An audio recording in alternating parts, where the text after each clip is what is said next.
Welcome back to Minus Infinity. It's time to dive into the underwater stage. What do you mean I haven't done an update in 2 weeks? Ha ha ha ha ha. Vertical scrolling in a classic Mega Man game? What is this madness? This section really shows what Rockman 4 Minus Infinity did to the original Mega Man 4. Vertical scrolling, brand new enemies, it's everything here. But enough good things, let's talk about Pharaoh's shotgun. If I was playing the original Mega Man 4, this weapon would be the greatest thing ever and I would hug it all the time, but this is Rockman 4 Minus Infinity. All the weapons are better than this. You have no reason to ever use this weapon. And that, folks, is probably the last time you'll ever see Pharaoh's shotgun in this Let's Play. In this stage and any other with a Met in it, you can also get this item, the Met Helmet. The Met Helmet has a chance to reduce damage taken to 1. The Met Helmet, when it negates damage, will make a ear sound that's pretty audible. In this next section, you're riding on Rush over some water while there are enemies attacking you. You can either just stay on Rush the whole time, or you can use these pass-through platforms. And there was the Met Helmet negating damage. And now for a mini-boss, this giant robot whale thing from Mega Man 8, of all games. He'll either spawn the Sniper Joes riding in wave bikes, or whatever that is. They kind of look like a flying football player to me. He's a pretty huge target though, so HCR Boomerang absolutely slaughters him. And now for extreme skills! That is some serious effort right there. PureSave just added a cutscene that didn't add anything to the game. He just put it there for a quick laugh. The little details in this game just really make you smile. By the way, Recycle Inhaler can kill normally invincible enemies. An E-Tank? Excuse me while I go play the lottery. That up and down right there. If you shoot him enough, his scuba mask will fly off and he'll drown. I'm not kidding. This stage does a really nice job of cribbing enemies from other games that fit really well with the water theme. For example, these crabs from the 5th Game Boy game, and coming up, the croakers from Mega Man 2. Drill Torpedo works particularly well in the last part of this level, because it can hit enemies like the frogs and the weird bubble core things on the ceiling that you couldn't normally hit with other weapons. Also, use Toad Spell there or be spammed with bullets. Oh hey, it's Edgar! He's from Mega Man Dr. Wily's Revenge, the first Game Boy game.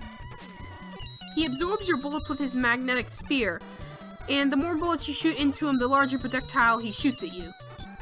The only real threat about him is that the way he moves to the other side of the screen is pretty random. You won't know if he's going to jump or walk or run straight across. The best way to avoid this is to stand in the middle of the screen and react accordingly. After he dies, you get to have his Mirror Buster, which reflects projectiles. Unfortunately, this section isn't as fun as the Sakugarn section and Drill Man stage. One tiny screw-up will cost you the entire thing and prevent you from getting the secret boss at the end. You have to do the room almost exactly right, or risk missing the secret boss. I was hoping that a new patch would give it more room for error, but that's just not the case. Make it successfully, and you can knock this jet missile into the glass case. I actually like that effect where all the glass cubes break off and fall towards the ground.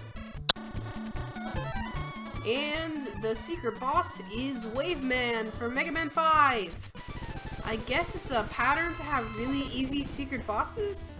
Because Crashman was extremely pattern-based and Waveman's extremely pattern-based too. Pull up a water column, shoot at you, jump towards you. That's all he'll really do until he gets to a certain amount of health. He's also very weak to Hell Wheel for whatever reason. When he gets to a certain threshold of health, he'll stop in midair to shoot a bunch of water balls at you. The attack is actually a reference to Waveman from the Mega Man 3 DOS game of all games. For beating Waveman, you get the balloon adapter. Along with a changed color scheme, the balloon can now be controlled in 8 directions, just like Rush Jet from Mega Man 3. It also takes a ton of energy to spawn one balloon. Dive Man overall is one of the easier Robot Masters. He'll either charge at you, or shoot a fast laser at you, or jump onto that platform. The big threat in this boss fight is that there's lots of instant death here. Not only is there a lava pit in the middle, but if you get hit by the laser, you'll get pushed quite a bit and probably get knocked into one of those bottomless pits.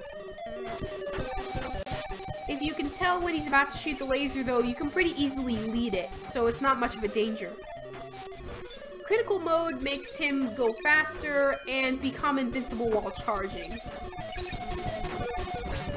Overall, if you can react well enough, he's pretty easy. He actually is a pretty good starting point if you're good enough at him. Oh boy, Water Cutter. Remember Metal Blade, the 8-directional extremely powerful weapon?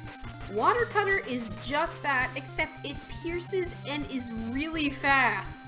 It has quite a lot of ammo and is very spammable. Next time, I take on the smartest Robot Master. I'm Storm Pyro, and thank you for watching.